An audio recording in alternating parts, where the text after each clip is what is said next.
Boa noite, igreja. Graça e paz. Tudo bom? Uma alegria estar com vocês aqui novamente, né? Como o pastor falou, a gente está se organizando aí para uma nova fase na missão. Depois a gente vai falar sobre isso, mas nesse momento eu gostaria de convidar você para abrir comigo a sua Bíblia no livro de Atos, capítulo 3 e 4. Na verdade, vamos ler nesse momento o versículo 13 do capítulo 4. Atos, capítulo 4, versículo 13.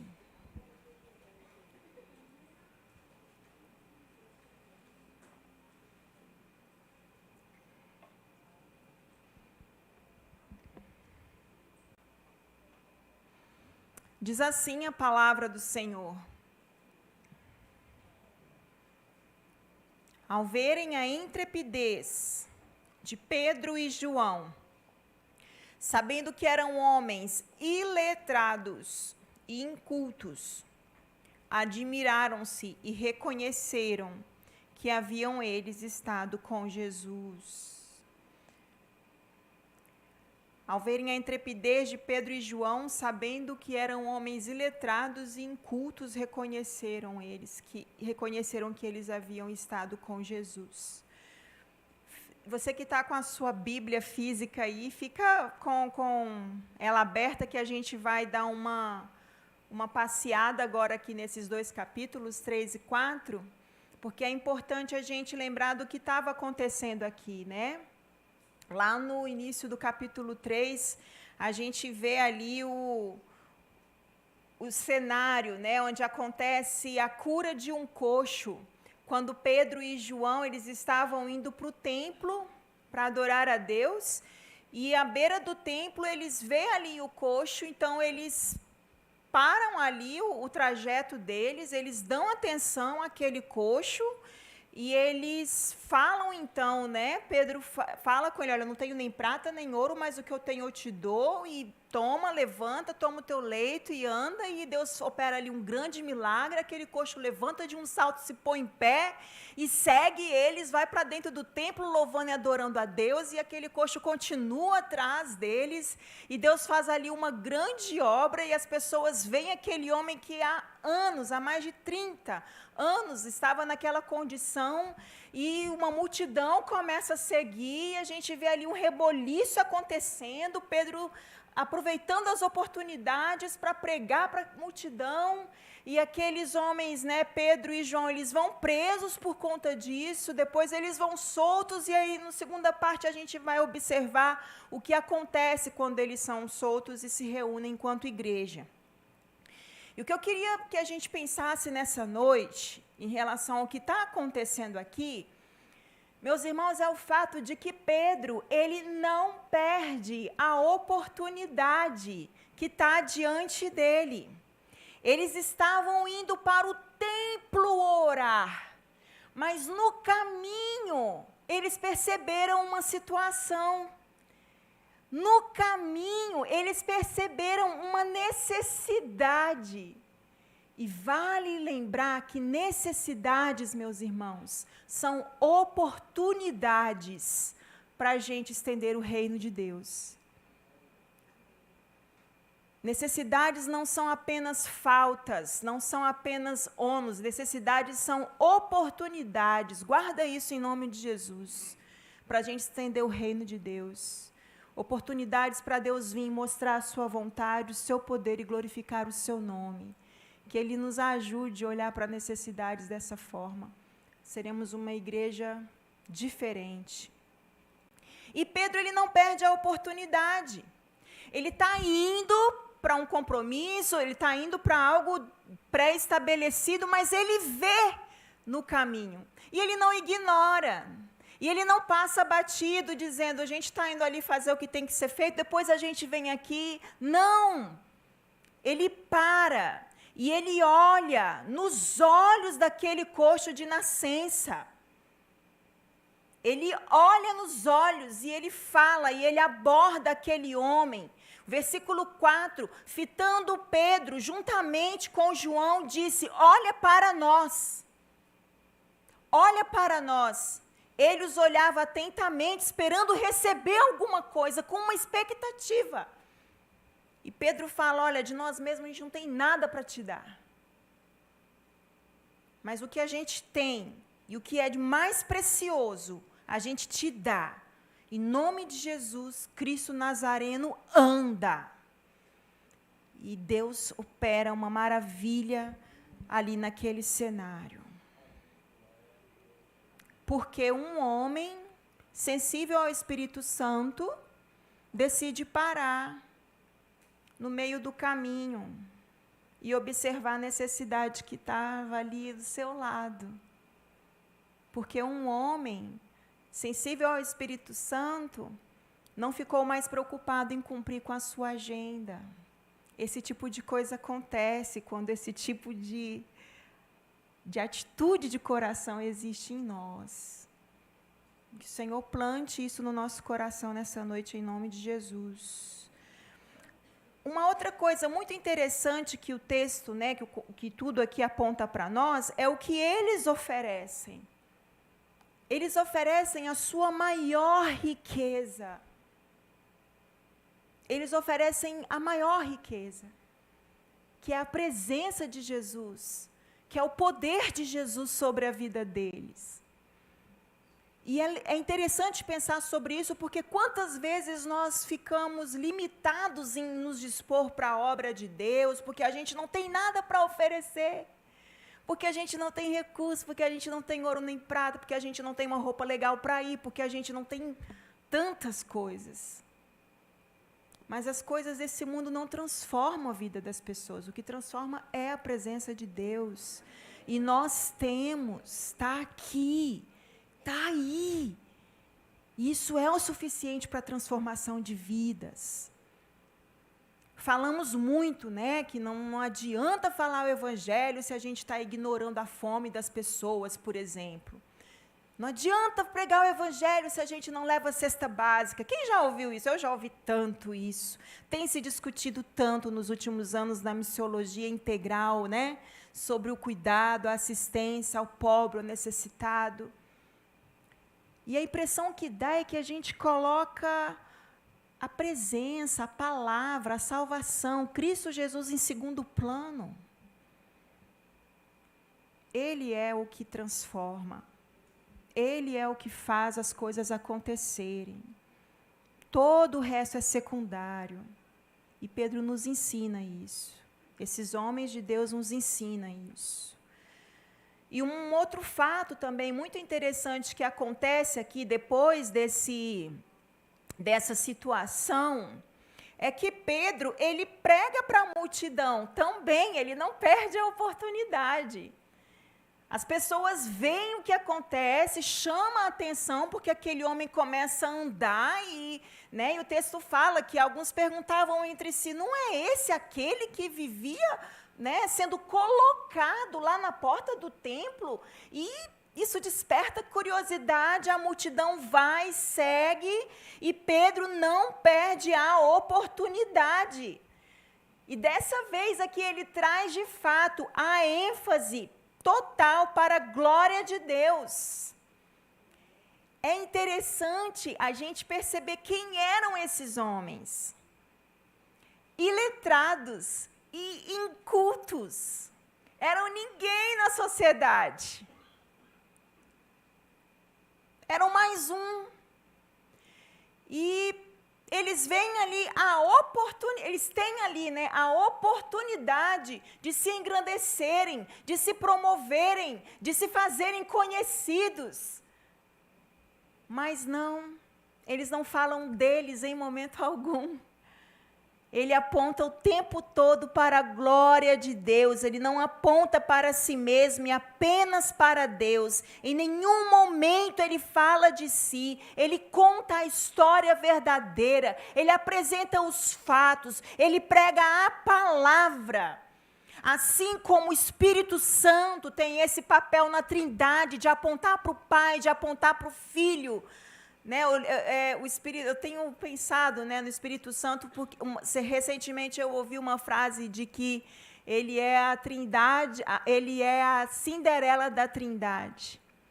Porque ele nunca está buscando a glória para ele mesmo. Ele está apontando para o Pai, ele está apontando para o Filho. Ele está buscando o tempo todo, trabalhando o tempo todo para que a glória do Pai e do Filho aconteça. E Pedro, aqui cheio desse Espírito, faz o mesmo. Tudo que ele fala, tudo que ele apresenta, todos os fatos que ele aborda, é para trazer a glória para Deus, é para que as pessoas olhassem para Jesus, é para que o nome de Jesus fosse reconhecido, para que o nome de Jesus fosse honrado. Ele não se preocupa em buscar a glória para ele. E era uma baita de uma oportunidade, para que fosse reconhecido, para que fosse aclamado. Mas ele não corrompe o coração dele. Glória a Deus por isso. E algo que isso aqui também nos ensina, o que acontece aqui no capítulo 3, é que a gente precisa reconhecer, diferenciar, saber diferenciar perseguição de falta de sabedoria, perseguição por nossos erros, perseguição por nossas ações independentes do Espírito Santo, e perseguição por pregar a palavra, por falar do nome de Jesus, por falar das verdades que promovem salvação, transformação e libertação. Porque às vezes nós confundimos. Nem sempre fazer a vontade de Deus significa que tudo vai ficar bem e que nada vai te acontecer, meu irmão. Se a gente quer ser uma igreja obediente, temente ao Senhor, obediente aos princípios, à palavra de Deus, a gente precisa saber que nós não estamos isentos de ônus, nós não estamos isentos de sofrer qualquer tipo de situação, de inconveniente.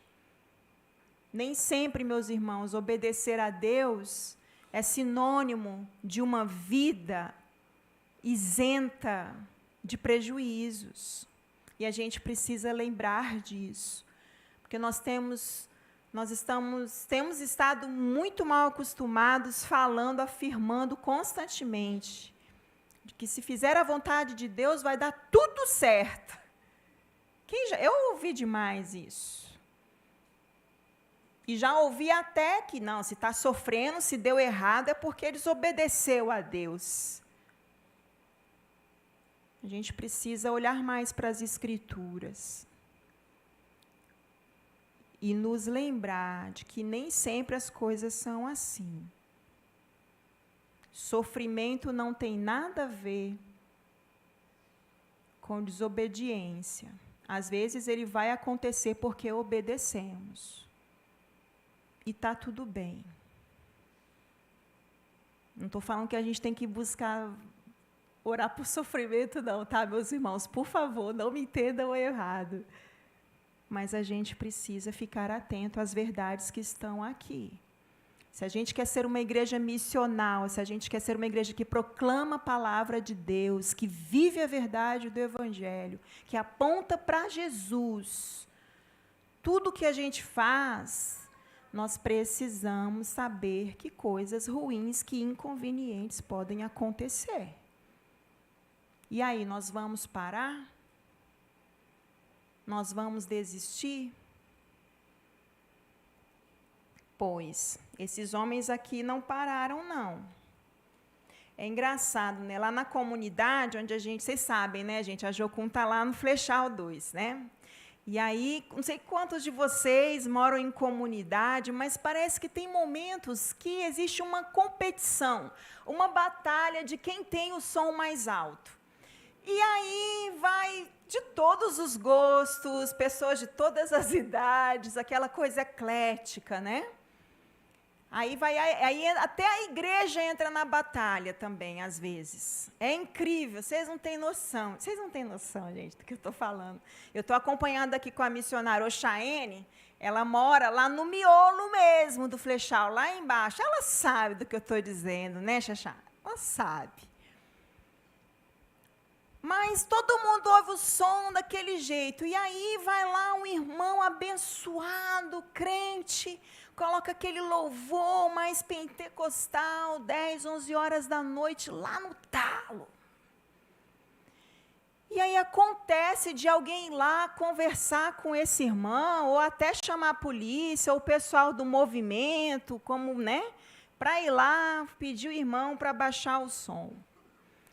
E aí ele começa a falar que ele está sendo perseguido, que é o inimigo, esse tipo de coisa.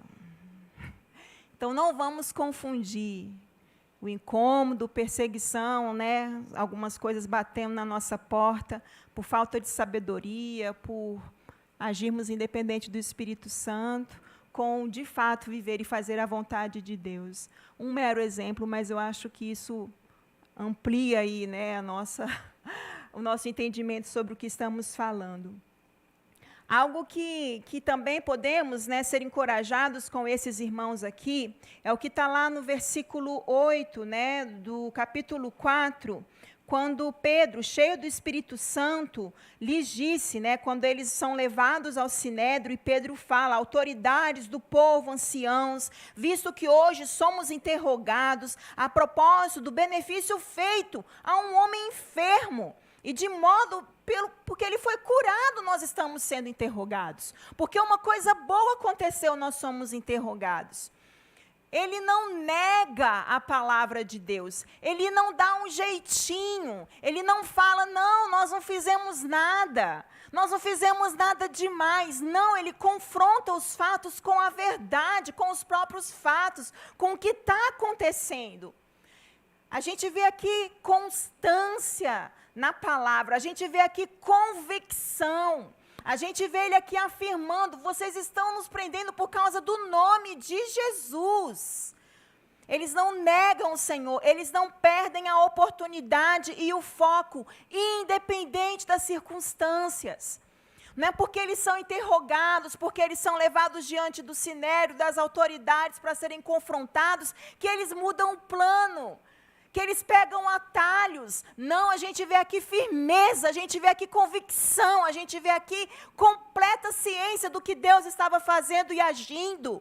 E eles fechados com Deus, eles não mudam o coração. E é lindo perceber que nada tinham que dizer em contrário deles. E aquelas autoridades falam, o que a gente vai fazer com esses homens? O que faremos com eles? Não temos nada, não temos motivo para prender esses homens. Ser reconhecido por ter estado com Jesus é um convite para o anonimato. O único que brilha é Jesus. O único nome que tem poder é o dele. O único nome que traz salvação é o nome dele. O que importa é que sejamos salvos em nome de Jesus. De Jesus. Ele é o Senhor. E de bom, de ruim, é nisso que a gente vai firmar os nossos pés. É nessa verdade. Não vamos pegar atalhos. Não vamos mudar o nosso discurso para sermos mais convenientes. Porque nós estamos fechados com o Senhor Jesus. Que esse seja o nosso coração. Que a gente aprenda esses princípios e essas lições que esses homens nos deixam aqui nessa palavra. Em nome de Jesus. Amém, meus irmãos? E eu gostaria agora de convidar vocês a se atentar ao que acontece aqui no capítulo 4. Porque depois que tudo isso aqui acontece, eles são levados lá, eles são soltos e falam para eles, né, olha, vocês têm que parar de falar no nome de Jesus, a gente vai soltar. mas vocês têm que parar de falar. E é lindo, né, como eles respondem, como assim? A gente não pode deixar de falar do que a gente tem visto e ouvido, não, ai. O que importa mais é obedecer a Deus do que os homens. E aí eles são soltos, e eles vão, né, para a igreja, contar para a igreja o que acontece. Depois, né, lá no versículo 21 do capítulo 4, depois ameaçando-os ainda mais os soltaram, não tendo nada achado como os castigar por causa do povo, porque todos glorificavam a Deus pelo que acontecera. Ora, tinha mais de 40 anos aquele em que se operara essa cura milagrosa. Quando Deus opera, não tem como não ver. Todos veem, o mundo vê. O mundo vê. E uma hora ou outra, eles vão ceder os joelhos, eles vão ceder o seu orgulho, porque Deus é poderoso. Ele transforma circunstâncias e corações. Ele faz. E até os cegos hão de ver que Ele faz. E esses homens são soltos e eles vão lá, uma vez soltos, eles procuram os irmãos e começam a contar o que tinha acontecido. E aí, lá no versículo 23, do capítulo 31, eu gostaria de me atentar com vocês ao que acontece aqui agora. Ouvindo isso, versículo 24, ouvindo isso unânimes, depois que eles ouviram, né, tudo o que tinha acontecido, unânimes, levantaram a voz a Deus e disseram: Tu, soberano Senhor, que fizeste o céu, a terra, o mar e tudo que neles há, que disseste por intermédio do Espírito Santo, por boca de Davi, nosso pai, teu servo, porque se enfureceram os gentios e os povos imaginaram coisas vãs. Levantaram os reis da terra e as autoridades ajuntaram-se a uma contra o Senhor. Se juntaram a uma contra o seu ungido. E aí eles pedem, eles fazem uma oração afirmando a grandeza de Deus, afirmando os fatos, e aí eles pedem: concede aos teus servos que anunciem com toda intrepidez a sua palavra. Nessa segunda parte aqui, eu gostaria de me atentar com você à riqueza do ensino contido aqui nessa passagem. A riqueza do ensino contido aqui nessa oração, na oração dessa igreja. Porque essa igreja aqui nos ensina que aqueles que desejam viver missões, viver a missão de Deus, ser missional, viver uma vida frutífera para a glória de Deus, precisa prestar atenção no que está acontecendo aqui. Porque em contexto de fortes ameaças, em contexto de ameaças, perseguição, essa igreja não ora por livramento. Essa igreja não pede a Deus para que os tirassem daquela situação. Essa igreja não ora nem para que o Senhor consumisse com fogo do céu os seus inimigos. Eles oram por eles e eles pedem para que eles fossem revestidos com mais autoridade, para que eles recebessem intrepidez, para que não parassem de proclamar e de anunciar a palavra. Esse era o foco dessa igreja. Uma igreja que é focada no reino de Deus, que é focada na glória de Jesus, não ora por autopreservação. Aleluia. Não busca autopreservação.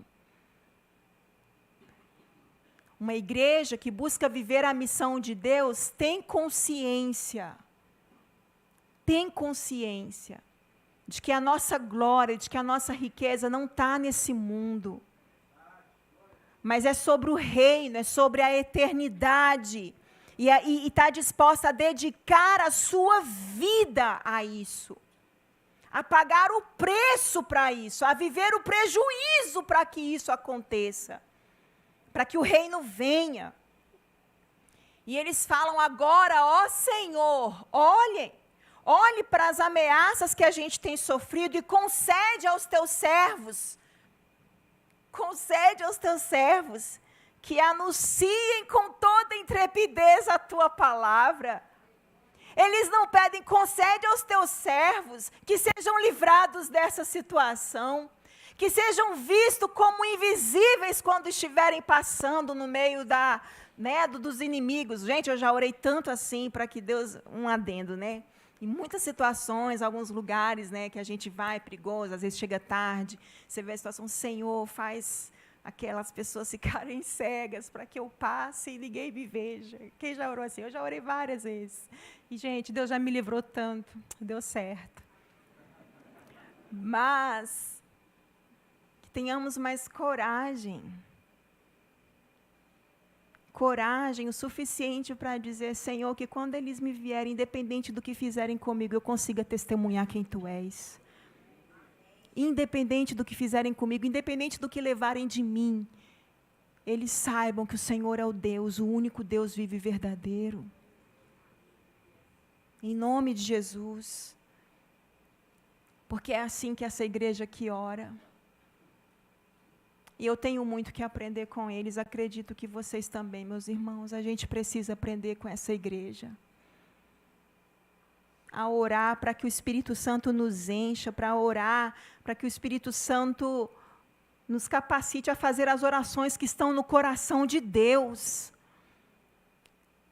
E aí eu gostaria de perguntar, qual tem sido o foco das nossas orações? Quando a gente ora, né, por atividades como a que fizemos ontem, quando a gente ora pelos missionários, quando a gente ora, né, pelas casas de paz, gente, pastor, casa de paz é tudo de bom, né? É bênção demais. Nós fizemos no sertão, foi assim, uma maravilha. Quando a gente ora por essas iniciativas missionárias da igreja, qual que é o foco das nossas orações?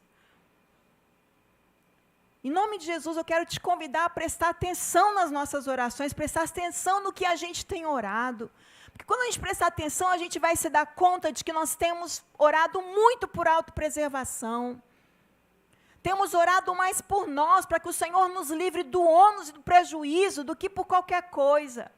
E a nossa oração precisa mudar. Que o Senhor, em nome de Jesus, nos ensine a orar e nos ensine a lidar com aquilo que a gente não sabe. E não temer, porque nós temos um Deus que Ele é Espírito, Ele é vivo e Ele habita em nós. E Ele não nos abandona. E isso é o mais importante, é a presença dEle.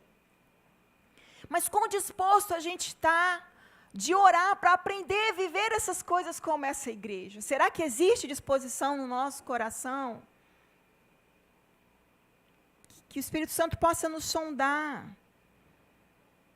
Ou a gente não está tão disposto? Porque, gente, confesso, é mais fácil orar pedindo bênçãos. É mais fácil orar pedindo livramentos. É muito mais fácil. Mas qual será que é o tipo de oração que Deus quer ouvir? Paulo nos fala que não sabemos orar como convém. E é um fato. E também nos afirma a palavra que o Espírito Santo, Ele é o nosso intercessor. É Ele quem nos ensina a orar.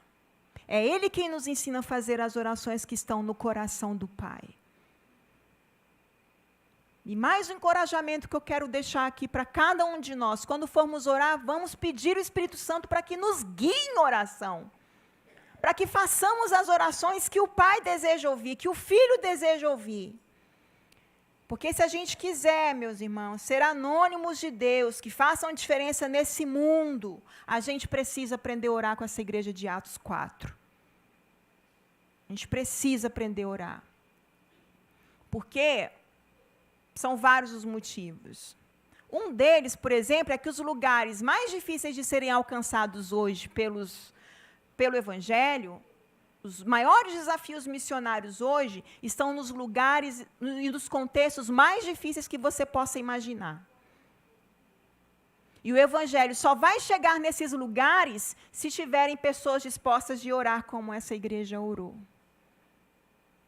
Porque são lugares, cenários, situações que provavelmente as pessoas vão e não voltarão mais. Lugares difíceis de adaptação, lugares de difícil acesso, culturas completamente diferentes, cenários extremamente desafiadores. Mas só vão ser transformados quando a gente aprender a orar. Menos por autopreservação e mais por capacitação do alto para enfrentar os desafios que estão diante de nós. Porque é isso que Deus pode fazer e quer fazer. Amém, meus irmãos? E para fechar, olhem o verso 31, que deixa claro para a gente que esse é o tipo de oração que Deus gosta de ouvir. A resposta de Deus, meus irmãos, para o que acontece aqui, me dá toda a liberdade para interpretar dessa forma, que essa é a oração que Ele gosta de ouvir. Diz a palavra de Deus que, tendo eles orado, o que acontece? Tremeu o lugar onde estavam reunidos. Todos ficaram cheios do Espírito Santo e com intrepidez anunciaram a palavra. Deus responde com poder quando fazemos as orações que estão no coração dEle. Quando intercedemos por aquilo que está no coração dEle. E que o Senhor, Ele venha em nome de Jesus responder com poder nos nossos dias. Porque nós precisamos, porque nós carecemos. Meus irmãos, eu sei que é um desafio. Eu sei que é um desafio. Essa semana nós tivemos que lidar com a dor da perda de uma mãe, de um ente querido, de uma amiga de ministério, de uma cooperadora de trabalho. Ao sabermos que houve o coma, o coma induzido, que as situações pioraram, aí a gente fica naquela, e aí, a gente ora para que Deus mude o quadro, ressuscita, transforma, ou a gente ora para que Ele dê a graça de passar pelo vale da dor, da perda, e que Ele glorifique o nome dEle, que Ele glorifique o nome dEle na vida de cada familiar, de cada parente, através da gente não ter a Dona Lia mais no meio da família. E aí a gente pede o Espírito Santo para nos ensinar a orar. E a gente ora. E quando a gente ora de acordo com a vontade de Deus, meus irmãos, nós sentimos paz. Plenitude de paz. Porque nós entendemos que a vontade dEle, sim, ela é boa, sim, ela é perfeita. Isso não são apenas palavras bonitas. Isso é fato, isso é verdade. E a gente consegue desfrutar da paz desse Deus no meio da dor. Porque nós cremos em um Deus que tem visão total e absoluta sobre todas as coisas e nós não enxergamos um palmo diante do nosso nariz. Por isso nós confiamos, por isso nós cremos, por isso nós celebramos, por isso nós exaltamos o nome dEle. Porque não são as circunstâncias difíceis que vai nos determinar para nós quem é Deus. É o Espírito Santo dentro de nós. A gente não precisa de circunstâncias para saber, provar, para afirmar o caráter de Deus, porque Deus, Ele é. Independente de como as coisas vão à nossa volta, Ele é. E no processo de vivermos como uma igreja missional e missionária, é muito importante nos atentarmos a essa verdade, a esse fato. Porque fazer a vontade de Deus não nos isenta de dor, não nos isenta de perda, não nos isenta de prejuízos. E nada disso que acontece, por mais inconveniente que seja, muda o caráter de Deus. Nada tem o poder de mudar o fato de quem Ele é. E Ele é. Ele é a vida. Ele é a cura. Ainda que